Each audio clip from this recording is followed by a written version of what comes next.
to a very vegan, who added very fancy drink and women. Blue ribbon facing. Associate sponsor Ultratech Cement.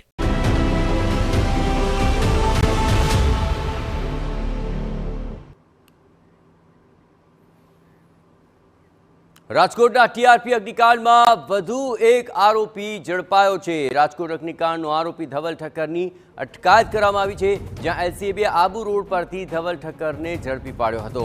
આરોપીને રાજકોટ પોલીસને સોંપવામાં આવશે।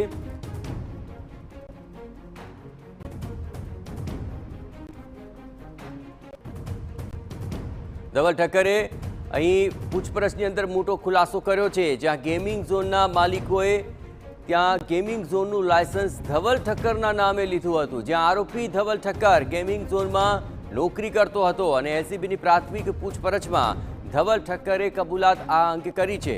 ધવલ ઠક્કરનું નિવેદન લઈને રાજકોટ પોલીસને સોંપવામાં આવશે અને આ તમામ બાબતોને લઈને હવે મહત્વપૂર્ણ ખુલાસા આગામી દિવસોમાં થાય તેવી શક્યતા જોવા મળી રહી છે, કારણ કે એલસીબીની પ્રાથમિક પૂછપરછની અંદર પણ ધવલ ઠક્કરનું જે નિવેદન સામે આવ્યું છે તે નિવેદનની અંદર સ્પષ્ટ થયું છે કે ધવલ ઠક્કરે આ પૂછપરછમાં જે મોટો ખુલાસો કર્યો તેમાં જે લાયસન્સ છે તે તેના નામે લેવાયું હતું। વધુ વિગતે વાત કરવા માટે જોડાઈ રહ્યા છે TV9 સંવાદદાતા અતુલ ત્રિવેદી। અતુલ, ધવલ ઠક્કરને આબુ રોડથી પકડી પાડવામાં આવ્યો, જે પ્રાથમિક પૂછપરછ થઈ, શું મહત્વપૂર્ણ ખુલાસા તેમાં થઈ રહ્યા છે અને શું કાર્યવાહી તેને લઈને હવે થશે?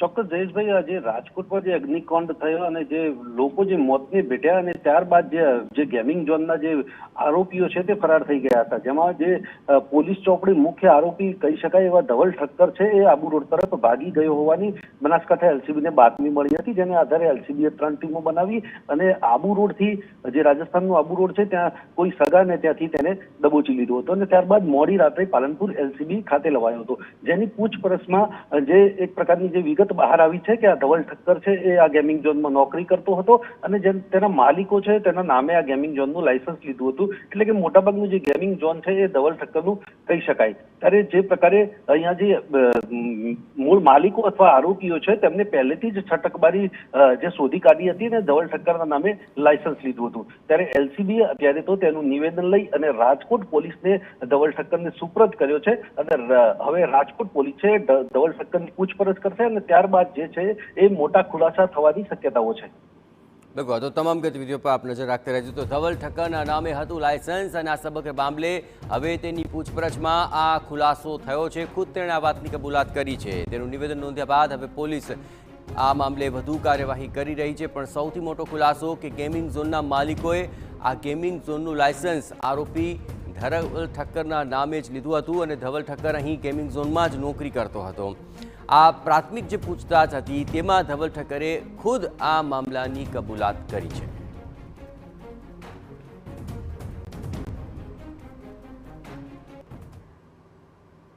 તો રાજકોટ અગ્નિકાંડમાં આરોપીઓના રિમાન્ડ મંજૂર થઈ ચૂક્યા છે અને 3 આરોપી યુવરાજસિંહ સોલંકી, રાહુલ રાઠોડ અને નીતિન જૈનના 14 દિવસના રિમાન્ડ મંજૂર કરવામાં આવ્યા છે। યુવરાજ અને રાહુલ ગેમ ઝોનમાં ભાગીદાર હતા, જ્યારે કે નીતિન જૈન ગેમ ઝોનનો મેનેજર હતો।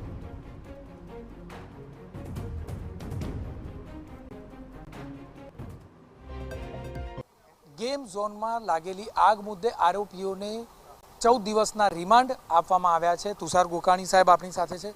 કયા પ્રકારે ખાસ તો દલીલો થઈ અને સૌપ્રથમ તો જ્યારે આરોપી આવ્યા આંખમાં આંસુ હતા, આપે તો અનેક આરોપીઓને જોયા હશે, આપને શું લાગ્યું? મગરમચ્છના આંસુ લાગ્યા? એ મગરમચ્છના જ આંસુ હતા। આપ પણ કોર્ટમાં હાજર હતા, આપે પણ જોયું કે પેલી 30 સેકન્ડ જ એના આંખના આંસુ રહ્યા। એ 30 સેકન્ડ પછી તો જ્યારે દલીલો પૂરી થઈ, અમારી દલીલો થઈ, સામા પક્ષની દલીલો થઈ, પછી એમને નામદાર અદાલતને રજૂઆત કરી અને રજૂઆત કરીને એમના વકીલ મારફત એમને નામદાર અદાલતને એવું કીધું કે સાહેબ આવી વસ્તુ તો થાય, તમે સમજો। એને માત્ર નામદાર અદાલતની સહાનુભૂતિ મેળવવાનો પ્રયત્ન કર્યો અને એ પછી તો એ આરોપીઓ અંદરો અંદર એકબીજા ઉપર હસતા હતા, એકબીજા સાથે હસીને વાતો કરતા હતા, એટલે એ માત્ર મગરમચ્છના આંસુ હતા। નામદાર અદાલતની સિમ્પથી મેળવવા માટે એમને પ્રયત્ન કર્યો અને એટલા માટે જ નામદાર અદાલતે એમને પણ સવાલો કર્યા, જે એમને લાજ શરમ કે અફસોસ કોઈના ચહેરા પર હતો? કોઈ જ આરોપીના ચહેરા પર લાજ શરમ કે અફસોસ નહોતો અને એવા જ વ્યક્તિ આવું બોલી શકે કે આવી વસ્તુ તો થઈ શકે। આપ વિચારો કે 28 લોકોના જે નિર્દોષ લોકો, જેને કાંઈ કોઈ ગુનો નથી કર્યો એવા નિર્દોષ વ્યક્તિઓના જીવ ગયા. એ જીવ લેનારા વ્યક્તિઓ એવું કહેતા હોય કે સાહેબ આવું તો બને ને, પણ અદાલતમાં એ વ્યક્તિઓ પોલીસ તપાસમાં કોઈ સહકાર ન આપે એ સ્વાભાવિક છે ને એટલા કારણે જ પોલીસ અદાલતે 14 દિવસના રિમાન્ડ આપ્યા છે. તપાસમાં સહકાર કઈ કઈ બાબતોમાં નથી આપ્યો જે આપના ધ્યાન પર આવ્યું છે જે ગંભીર બાબત? તમામ ગંભીર બાબતોમાં એ લોકો અર્ધ સત્ય જણાવે છે. સંપૂર્ણ સત્ય જાણતા હોવા છતાં એ તપાસનીશ અધિકારીને સંપૂર્ણ સત્ય જણાવતા નથી અને જે આરોપીઓ નાસ્તા ફરતા છે એને બચાવવાના પૂરતા પ્રયત્નો આજ દી સુધી કરે છે. એ લોકોના કોઈ સ્થાન આપતા નથી, એનું કોઈ વિગતો આપતા નથી. એ તમામ હકીકતો નામદાર સમક્ષ મૂકવામાં આવી હતી. રેકોર્ડ કે ડોક્યુમેન્ટ આપવા માટે તેઓ આપ્યા છે ખરા? ડોક્યુમેન્ટ જે પોલીસ મેળવી શકતી હતી એ તમામ ડોક્યુમેન્ટ પોલીસે મેળવ્યા છે. એ ડોક્યુમેન્ટની વિગતો બાબતે કંઈ પણ પૂછવામાં આવે તો તપાસનીશ અધિકારીના કહેવા મુજબ એ લોકો એમ જણાવે છે કે સાહેબ આ ડોક્યુમેન્ટ તો ત્યાં પડ્યો તો ને નાશ પામી ગયો, વિગતો હાલ મને યાદ નથી. આવા ઇવેઝિવ રિપ્લાય આપે છે. મહત્વની દલીલોના અમુક જે મહત્વના મુદ્દા કયા તો એ કયા કહી શકાય? વિસ્તૃત દલીલો છે. મહત્વની દલીલોના મુદ્દાઓ મેં જે આપને અગાઉ જણાવ્યા જ છે. વિશેષ દલીલોના મુદ્દાઓ કહેવામાં લાંબો સમય છે, પણ જે મુખ્યત્વે આ મુદ્દા છે કે એમનું નોન કોઓપરેશન છે. અને નોન કોઓપરેશન છે એ આપ ક્યાંથી માની એ હકીકત પરથી પણ માની શકો કે એમને કોઈ જ અફસોસ નથી.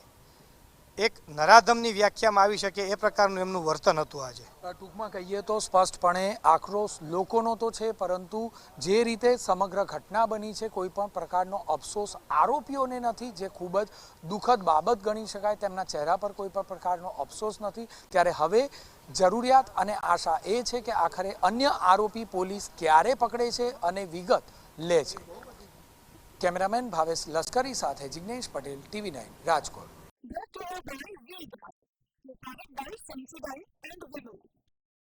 Browse WPC.